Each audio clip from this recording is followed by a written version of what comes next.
Top quality और consistent performance के लिए सिर्फ सिल्वर पंप नाम याद रखना। વડોદરાના વાઘોડિયામાં સટ્ટો રમાડતા 5 બુકી ઝડપાયા છે। અહીં કૌટુંબી સ્ટેડિયમની અંદર વુમન પ્રીમિયર લીગની મેચમાં સટ્ટો રમાડાયો। રાજસ્થાન અને કોલકાતાથી આવેલા 5 બુકીને પોલીસે પકડી પાડ્યા છે। અહીં ચાલુ મેચે મોબાઈલમાં જુદી જુદી એપ્લિકેશનની અંદર સટ્ટો રમાડવામાં આવી રહ્યો હતો।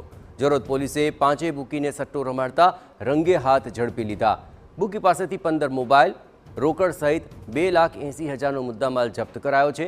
રાજસ્થાનના 2 બુકી અભ્યાસ કરી રહ્યા છે અને રાજસ્થાનના મનોજ બિશ્નોઈ, હનુમાન રામ બિશ્નોઈ અને કોલકાતાના સબુજ બિશ્વાસ, પ્રલય મિસ્ત્રી અને કપિલ સરકારની ધરપકડ કરવામાં આવી છે।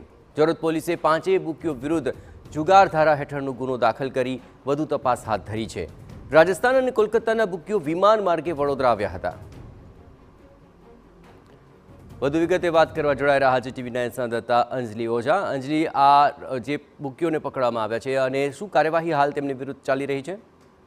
બિલકુલ, વડોદરા નજીક જે કૌટુંબી સ્ટેડિયમ ખાતે હાલ WPLની જે ટુર્નામેન્ટ ચાલી રહી છે, ડે એન્ડ નાઇટ ટુર્નામેન્ટની વચ્ચે RCB અને DCની વચ્ચે જે મેચ ચાલુ હતી તે દરમિયાન સ્ટેડિયમમાં બેઠા બેઠા સટ્ટો રમાડતા પશ્ચિમ બંગાળ અને રાજસ્થાનના કુલ 5 સટોડિયાઓની જરોદ પોલીસે ઝડપી પાડ્યા હતા। ઉલ્લેખનીય છે કે જે રીતે મેચ ચાલુ હોય તે દરમિયાન તેઓ દ્વારા ઓનલાઈન એપ્લિકેશન થકી ક્રિકેટનો સટ્ટો રમાડતા હોય તેવી વિગતો મળી હતી, જેના આધારે પોલીસ દ્વારા બાતમીના આધારે તપાસ કરાતા તે શખ્સો પાસેથી રોકડ રકમ સહિત 10 મોબાઈલ અને અન્ય ઓનલાઈન ટિકિટ સહિત કુલ 1.90 લાખની જે મુદ્દામાલ છે તેને જપ્ત કરવામાં આવ્યો છે। ઉલ્લેખનીય છે કે ક્રિકેટ આવે કે કોઈ પણ પ્રકારની ચૂંટણી હોય, આ દરમિયાન સટોડિયાઓ એક્ટિવ થઈ જતા હોય છે, ત્યારે ચાલુ મેચમાં ક્રિકેટ સ્ટેડિયમની અંદર જ બેસીને સટ્ટો રમાડતા હોય તેવા 5 શખ્સોની જરોદ પોલીસે ધરપકડ કરી અને તાલુકા પોલીસ દ્વારા હાલ ફરિયાદ નોંધીને આગળ કાર્યવાહી શરૂ કરવામાં આવી છે। જી બિલકુલ, કાર્યવાહી પર આપ નજર રાખते રહેજો અંજલિ। તો હાલ આ 5 વિરુદ્ધ સઘન કાર્યવાહી શરૂ કરવામાં આવી છે।